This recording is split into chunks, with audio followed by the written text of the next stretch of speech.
ناپ اور تول میں کمی کرنے والوں کے لیے خرابی ہے۔ جو لوگوں سے ناپ کر لیں تو پورا لیں، اور جب ان کو ناپ کر یا تول کر دیں تو کم دیں۔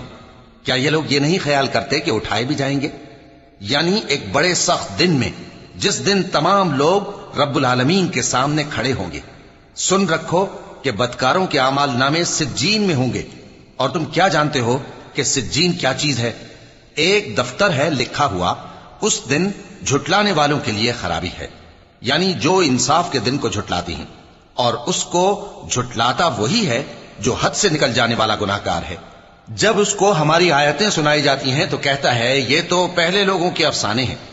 ہرگز نہیں، بات یہ ہے کہ یہ جو اعمال بد کرتے ہیں ان کا ان کے دلوں پر زنگ بیٹھ گیا ہے۔ بے شک یہ لوگ اس روز اپنے پروردگار کے دیدار سے اوٹ میں ہوں گے، پھر یہ لوگ یقیناً دوزخ میں جا داخل ہوں گے۔